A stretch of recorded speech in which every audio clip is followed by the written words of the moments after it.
Hi, I'm Daisy. My family decided to leave the big city and move to a tiny rural town called Maybrook. My dad was a writer, so he could work from anywhere. As long as he had a laptop and some inspiration, he was happy. My mom was a psychologist. She was 6 months pregnant, so my parents came up with the brilliant idea of moving somewhere safe, peaceful, and environmentally friendly. It says here that Maybrook has an extremely low crime rate. And all that fresh air will be great for inspiration. My little sister Quinn had been browsing the town's official website, then suddenly her eyes lit up. Wow, they have a Firefly Festival every year! The highlight of the event is the Firefly Queen competition! She slowly turned toward me with that smile, the one I hated. I'm entering, which means you won't stand a chance of winning, Daisy. I'll only enter if the grand prize is a ticket back to civilization. Quinn snorted and knocked my headphones onto the floor. Oops, sorry, that was an accident. Hey, you did that on purpose. Mommy, Daddy, I apologize to Daisy and she's yelling at me. Don't be angry with your sister. But You heard your mother. Quinn sniffled and turned toward the window, acting like a hurt kitten. I didn't know what annoyed me more, she or moving to this place. All my friends were still back in the city, the only people who ever made me feel like I mattered. The moment we entered Maybrook, something felt off. The town looked too perfect, and the people were way too friendly. The house looked suspiciously cozy, too.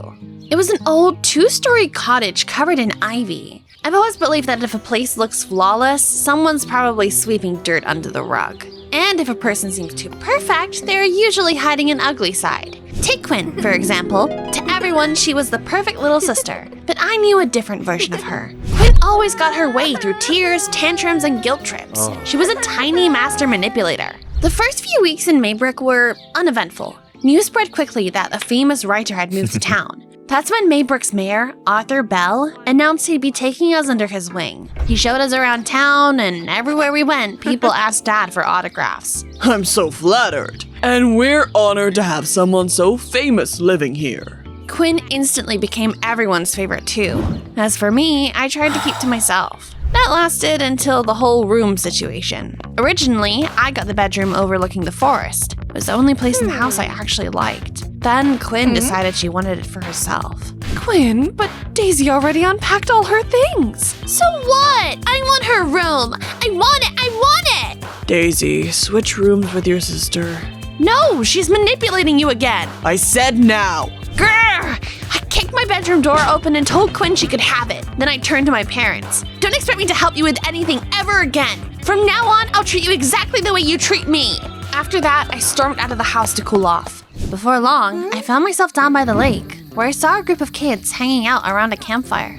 Hey, mind if I join you? You're the new girl. Wow, nothing gets past you. Sure, have a seat. I'm Molly. That's my brother Cole. And that pile of sarcasm over there is Jake. Hey. I'm Daisy. So, what are you guys doing? Telling scary stories. For warning, they're not for the faint of heart. My dad writes thrillers and horror novels. It takes a lot to scare me. Then let's tell this city girl about the Queen's Curse. Now you've got my attention. You've heard about the annual Firefly Festival, right? Well, for the last few years, something terrible has happened to every winner. Rumor has it, one of them lost her mind. Another vanished without a trace. And the third one went swimming in the lake and never came back. The guys are really putting in the effort, but I wasn't scared. Not even out of politeness. Back home, though, I couldn't help checking out the festival's official website. It had photos from the previous years' celebrations, pictures from the pie eating contest, photos of pretty much everything except the queens themselves. There were only the names of the past winners and the dates they were crowned. Okay, I'll admit it, that's weird. The next morning, Dad made himself what might be the strongest coffee on earth and headed into his office. Do not disturb me. After a year of writer's block, I've finally come up with an idea for a new book. Mom wanted to tackle the mountain of dusty boxes in the attic, but the pregnancy was taking a toll on her. Quinn, meanwhile, decided it was the perfect time to start preparing for the competition. Help me practice my speech. Maybe you could ask your sister. And honestly, Daisy, I could use some help around the house too. Whoa, hold on. I already told you. Don't count on me anymore. Part of me felt a stab of guilt, but another part of me had spent way too long feeling like I didn't belong in this family. So instead, I went out with Jake, Cole, and Molly. We wandered around the outskirts of Maybrook, shot scarecrows with slingshots, and rode around on an old tractor that belonged to Jake's grandpa. When it started getting dark, we came across an abandoned motel. Cozy. The mayor built it a few years ago. He wanted to bring in tourists. Too bad nobody wanted to visit this dump. Honestly, I can't wait to get out of here myself. When I got home, the whole house smelled like fresh baking, and there was some girl I'd never seen before working in our kitchen. Oh, hi. You're Daisy, right? Yeah, and who are you? I'm Savannah. I live next door. Your parents hired me. Savannah's going to help around the house and keep an eye on Quinn, since we clearly can't count on you. Oh, great. You replaced me with a maid. In just a few days, Savannah became a more important member of the family than I ever was. She remembered exactly how Dad liked his coffee. She helped Mom with her endless to-do lists. And somehow, she even became the perfect big sister for Quinn. They practiced Quinn's competition speech together and made vitamin smoothies for glowing skin. Savannah, you're the best! That's true. I don't know what we'd do without you. It felt like I was being pushed out of my own family, but I pretended everything was fine. The next day, I met up with my new friends. We sat on the swings watching Cole try to spit a cherry pit into a trash can. When he missed, I asked them about Savannah. She's a really nice girl who's had a rough life. Her parents abandoned her. She was raised by her grandmother, but she passed away a few months ago. I actually felt kind of bad for judging Savannah. Right now, she was probably just lonely and needed to feel like somebody cared about her. When I got home, Quinn was laying on the couch, pale and tired. Mom, Dad, and Savannah sat beside her looking worried. What did I miss? Quinn came down with a fever and was throwing up, but she's doing better now. If you want, I can stay and sit with you all night. Yeah, stay. I need you here. She never said anything like that to me. A little later, Savannah went to the kitchen to make Quinn some tea. I took the opportunity to quietly slip into my sister's room. How are you feeling? Fine. Listen, I know this is gonna sound crazy, but people keep talking about this Queen's curse. Anyways, I don't think you should enter the competition. The festival hasn't even started yet, and you're already getting sick. Quinn's eyes flashed with anger, and a poisonous smile spread across her face. Oh, please. You're just mad because you don't have a single chance of winning. What's it like knowing your little sister is better than you at everything? You're a nasty little witch. And of course, because apparently my life runs on bad timing, Savannah walked in at that exact moment. Daisy, what's wrong with you? Your sister is sick and you're yelling at her. Quinn looked up at Savannah with those sad puppy dog eyes, like she was asking to be rescued. And something inside me just went numb. It felt like there wasn't any place left for me in that house. Great, have a nice evening. I knew there was no way I was sleeping that night, so I texted the others and met up with them. We wandered around Maybrook after dark until we ended up back at the abandoned motel. That's when two figures walked out of the building. Even in the darkness, I recognized my dad's walk. Standing next to him was Mayor Arthur Bell. We immediately ducked out of sight. Thank you for your cooperation, Mr. Fry. No, thank you. After exchanging a few more pleasantries, they headed off in opposite directions. What's your dad doing with the mayor? At night, in an abandoned motel? I don't know, but I'm going to find out. By the time I made it home, it was almost morning. I snuck into Dad's office. Sitting on his desk was a printed draft of his new book. I started reading. It was a thriller about a small town whose residents chose a queen every year and then sacrificed her for the town's prosperity. A chill ran down my spine at all the similarities. Fireflies, a rural town, a festival. Even the mayor in the story sounded suspiciously like Arthur Bell. My hands started shaking. Daisy, it's 6 in the morning. Where are you? Hey, were you reading my manuscript? This isn't fiction, is it? It's the real story of Maybrook that the mayor told you. What kind of nonsense are you talking about? Then why are there so many similarities? Because I'm a writer. I get inspiration from the world around me. Now shoo, I've got work to do. And don't tell anyone about the plot. I slept for a couple of hours and then came downstairs to have breakfast with the family. Savannah was sitting at the table like she was already part of the family. She looked a bit sick. Quinn, on the other hand, seemed much better. Savannah's been taking such good care of me, and she barely even rests. She's a superhero. That's true. We'd be completely lost without you, Savannah. So, what are you two doing today? Continuing my competition prep? I don't want Quinn entering that contest. The town is hiding something, and nothing good ever happens to the queens. What are you talking about? Oh, right. Our daughter thinks this town is full of occultists who sacrifice beauty queens. Someone snorted, someone else chuckled, and Quinn looked at me with a smug grin. That's why Mom and Dad love me more. The little brat! I slowly stood up from the table and looked seriously at my family. If Quinn wins, something bad is going to happen. I warned you.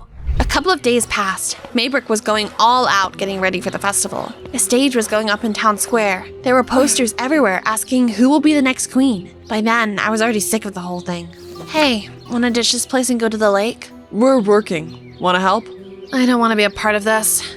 We do. We want to stick around and find out who wins and gets the curse along with the crown. Honestly, I'd be happy if my sister won. It might do her some good to disappear for a while. The others looked at me disapprovingly. Wow, that was harsh. You guys don't get it. I stormed off. I wanted to be as far away from people as possible, which is how I ended up at the abandoned motel. Everything sucks. After blowing out some steam, I sat on the front desk and mindlessly scrolled through my feed. Then I noticed Dad had reposted a video from the mayor's page. It was an ad they'd filmed together that night at the motel. Do you love a good mystery? Then come to Maybrook for the Firefly Festival and uncover the secret of the Queen's curse. This year's special guest is author Stephen Fry. Come, if you dare. And suddenly, it all made sense. There was no curse, no sacrifices, just a dying town that had turned a local legend into a marketing campaign. The mayor wanted tourists, Dad wanted inspiration, so they helped each other out. But one question still remained. What happened to the previous winners? I went to the square looking for answers. The festival was already in full swing. There were people everywhere, and it seemed like plenty of them weren't locals. Quinn was on stage with the other contestants, while my parents and the mayor sampled pies at one of the booths. Mr. Bell, the Queen's curse isn't real, right? Of course not. Some kid made it up a few years ago. Then the town council and I thought, why not use it for publicity? I have to admit, that's exactly how I first heard about Maybrook. Then what happened to the previous queens? And why are all their photos gone? The photos were removed on purpose to make things look more mysterious. And it worked. Just look at how many tourists showed up this year. As for the girls, they didn't disappear. The town gave each winner a scholarship for college, so they all left to get a degree. I let out a sigh of relief. At the same time, I felt like a complete idiot. Then the new Firefly Queen was announced. Quinn had become the youngest queen in the festival's history, but a second after being crowned, she collapsed. A nervous murmur swept through the crowd. Wait, is the Queen's curse real? Just 10 minutes later, Quinn was rushed to the hospital. Savannah desperately tried getting into her room. Let me in, she needs me! First, we need to figure out what's wrong with her. Time dragged by forever. I stretched out on a bench right there in the hallway and eventually drifted off. I woke up when someone started shaking my shoulder. What's going on?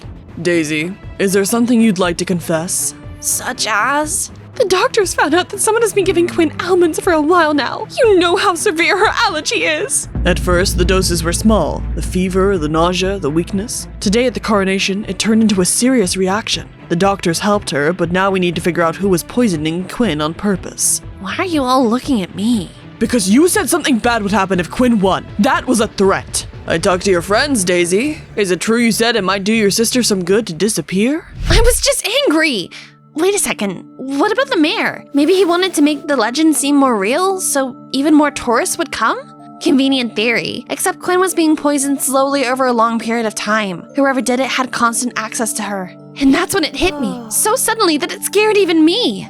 It was you, Savannah! You were always around! You were always making Quinn smoothies and tea! Why would I ever want to hurt Quinn? My parents and the police officer looked back and forth between us, like they were trying to decide which one of us to believe. Mom, Dad, please, just this once, believe me. Mr. and Mrs. Fry, I've taken care of your family. You need me. Exactly. After your grandmother died, you were all alone, and you badly wanted people to need you. Mom's mouth fell open, and she staggered backward. Oh my god. I'm a psychologist. How did I not see it? See what? Savannah has fictitious disorder imposed on another. It's also known as Munchausen syndrome by proxy. It's a condition where someone deliberately causes illness symptoms in a person they're close to so they can take care of them. Savannah covered her face with her hands and burst into tears. I'm so sorry. I was just scared of being alone again. The cop took her away for questioning. A few minutes later, the doctor came into the hallway and told us Quinn was doing better. When we told her what had happened, my sister let out a weak laugh. You seriously thought Daisy poisoned me? She'd never come up with something that clever. Wow, that's sweet. We stayed for a little while longer. Then Mom gently brushed Quinn's hair back. You need to rest. We'll come back tomorrow. I was heading out too when Quinn stopped me. I'm sorry. I've been unbearable. It's fine. You'll get your payback soon enough. We're getting a baby sister, remember? You'll learn exactly what it's like to be me. Quinn laughed. I smiled too and walked out. My family decided to stay in Maybrook, at least until Mom had the baby and Dad finished his book. Besides, the investigation was still ongoing, and I realized something. The town wasn't evil. It was just terrified of becoming irrelevant. Terrified nobody would need it anymore. Just like Savannah. Just like me. Hey, we heard what happened. Sorry we suspected you too. I didn't answer. I just watched the fireflies and thought about how part of me had actually liked seeing Quinn helpless in that hospital room. What if I ended up becoming a monster just like Savannah? Do you think I could become a villain too?